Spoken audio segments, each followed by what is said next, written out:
ह्या गोष्टीमधील जड तत्त्वज्ञान जर बाजूला ठेवलं तरीही ही गोष्ट नेव्हर गिव्हिंग अप स्पिरिटबद्दलच आहे. श्रोते हो, सध्या आपण सगळेच आपलं आयुष्य सोशल मीडियावर जगासोबत शेअर करत असतो आणि त्याचसोबत दुसऱ्याचं आयुष्य व्हर्च्युअली का होईना पण जवळून बघत असतो. हे करताना आपल्याला अनेक जण त्यांच्या कामातून आणि त्यांच्या आयुष्यातून प्रेरणा देण्याचं काम करत असतात. अशीच एक यंग आर्टिस्ट आणि अलीकडेच यूट्यूबर बनलेली सई काळे, जी एक डायलिसिस पेशंट असूनसुद्धा तिच्या जगण्यातून लोकांना पॉझिटिव्हिटी देत आहे आणि फक्त डायलिसिस हीच तिची ओळख न ठेवता त्याला आयुष्याचा एक भाग म्हणून बघत आहे. मित्रांनो, आता तिच्याकडूनच ऐकूयात तिचीच गोष्ट.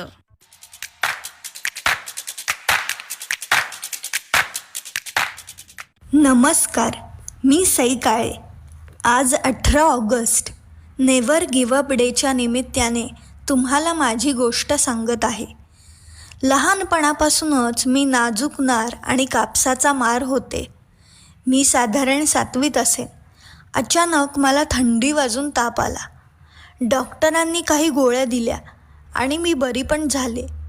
पण दर 2-3 महिन्यांनी परत थंडी वाजून ताप येई आणि मी आजारी पडायचे. मग आईबाबांनी मला सर्व स्पेशालिस्ट डॉक्टरांना दाखवलं. शेवटी लक्षात आलं की मला किडनीचा FSGS हा रेअर आजार आहे. हा आजार 10 लाखांमध्ये एकाला होणारा आहे. यावर कोणत्याही प्रकारचा अजूनपर्यंत क्युअर सापडलेला नाही. ट्रीटमेंटचा एक भाग म्हणून मी स्टेरॉइड्स घेऊ लागले. स्टेरॉइड्सचे जसे फायदे असतात तसे तोटे पण असतात. माझे गाल गोलमटोल झाले, केस गळायला लागले. सुदैवाने माझ्यातले हे बदल दिसूनसुद्धा शाळेत किंवा बाहेर माझी कोणी थट्टा केली नाही. या काळात सुद्धा मी माझे टेबल टेनिस चालूच ठेवले. तब्येतीकडे पूर्ण लक्ष होते. एका पॉईंटला तर मी ब्लड टेस्टला इतकी रुळले होते की प्रिक करताना साधं ऊ व्हायचं नाही. शाळा संपली, मग कॉलेजला आर्ट्स साईड घेतली.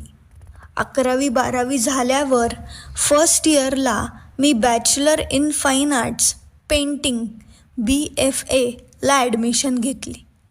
पहिले 6 महिने मस्त गेले आणि मग BP शूट होऊन मला फीट आली. मला ICUमध्ये ठेवण्यात आलं.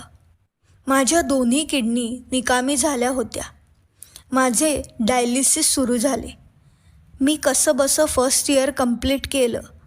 मग मात्र मी अभ्यासातून 1 वर्षाचा ब्रेक घेतला. या काळात मला ट्रान्सप्लांट करायचं होतं आणि फिट होऊन शिक्षण पूर्ण करायचं होतं.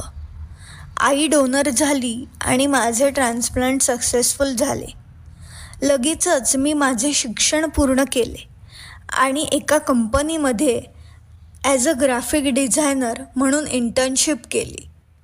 या सगळ्यात टेबल टेनिस कॉम्पिटेटिव्ह बंद करून एक छंद म्हणून खेळत राहिले. ट्रान्सप्लांट झालं तरीसुद्धा हा आजार परत डोकं वर काढू शकतो आणि माझ्या बाबतीत हेच झालं. कोविडच्या निमित्ताने माझ्या मूळ आजारानं डोकं वर काढलं. त्याबरोबरीनेच माझ्या इतर तब्येतीच्या तक्रारी वाढू लागल्या. या तक्रारी अतिशय दुर्मिळ होत्या आणि एक झालं की एक उद्भवतच होत्या. त्या कारणानेच माझं परत एकदा डायलिसिस सुरू झालं. गेली 3.5 वर्ष मी आठवड्यातून 2दा डायलिसिस करत आहे आणि सेकंड ट्रान्सप्लांटची वाट बघत आहे.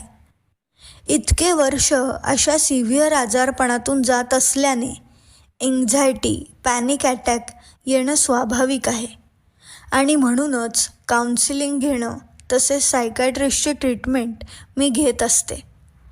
या सगळ्यामुळेच माझ्या करिअरवर कोणताच परिणाम झालेला नाही. मी 2 वर्षे online as a graphic designer म्हणून जॉब केला आणि परत थोडा ब्रेक घेऊन पुढे शिकत आहे. एकीकडे नुकतंच मी माझं यूट्यूब चॅनल पण सुरू केलं आहे. मला वाटते हे आजारपण माझ्या आयुष्याचा एक भाग आहे. पण माझी ओळख नाही.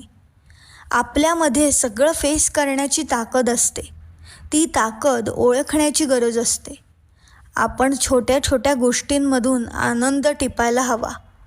मग कितीही अडथळे आले तरी आपण त्याचा सामना करू शकू. माझ्या आईबाबांमुळे तसेच नातेवाईक मित्रमंडळींमुळे मी ही सर्व परिस्थिती योग्य रीतीने हाताळत आहे. आकाशवाणी अहिल्यानगर केंद्राने त्यांच्या युववाणी या कार्यक्रमात मला बोलण्याची संधी दिली, याबद्दल मी त्यांचे मनापासून आभार मानते.